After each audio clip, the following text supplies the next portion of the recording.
What's wrong, Sadie? Man, I am starving. My dear boy, you've never been starving a day in your life.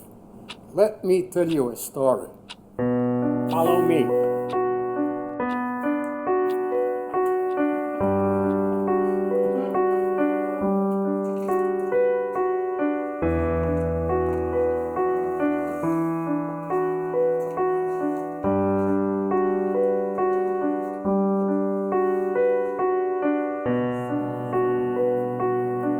Please sit down.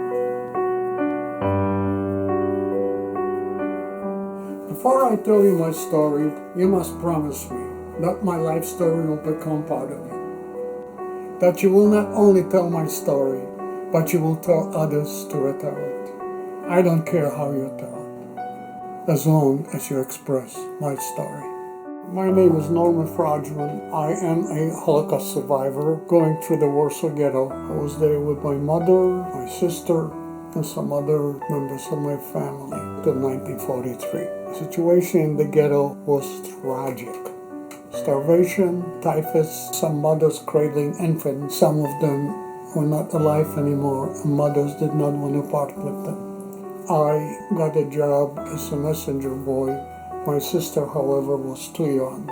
We had to hide this child behind the falls wall.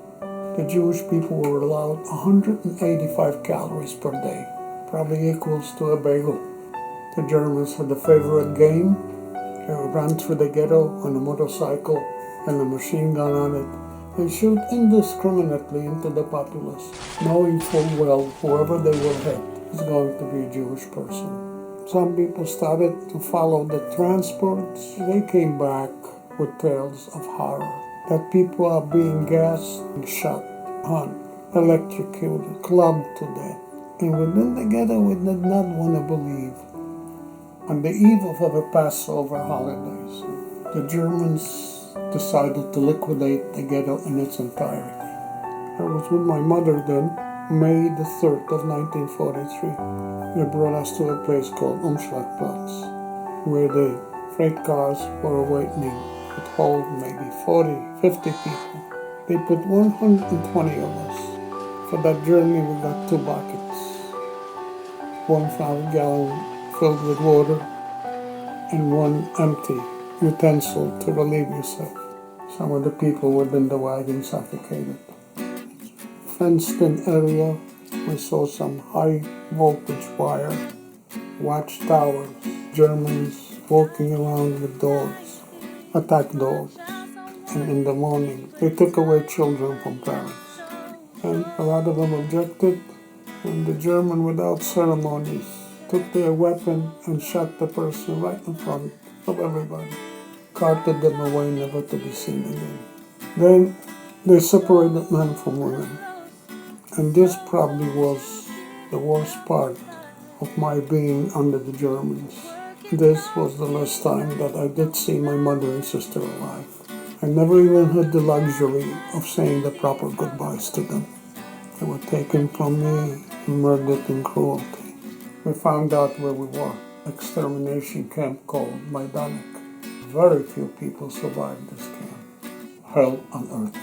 Life was absolutely meaningless. I was taken out to another camp, a camp called Skarżysko. I came down with typhus. They had no use for me, so I was selected to die. And a friend of mine who was a carpenter was able to pluck me out and hid me in his carpentry shop, thereby saving my life. And they decided to evacuate that camp of Skarżysko and sent us into the camp called Buchenwald. I have a jacket that I did show you that I was issued there. From Buchenwald, we went to a camp called Schleben, and they didn't know what to do with us. So we were taken onto a death march. And what a death march is, if you could not keep up, put you aside and killed you. We were divided, and my half we kept on walking. And on May the 8th, we were put in a school. And in the morning, we get up, see a tank standing right in front of us. And I said to myself, this is probably the end of us. They most likely want to kill us all just to cover up the atrocities. The turret opens up, out comes a Russian officer. And this was the day of my liberation. I was 15 and a half years old.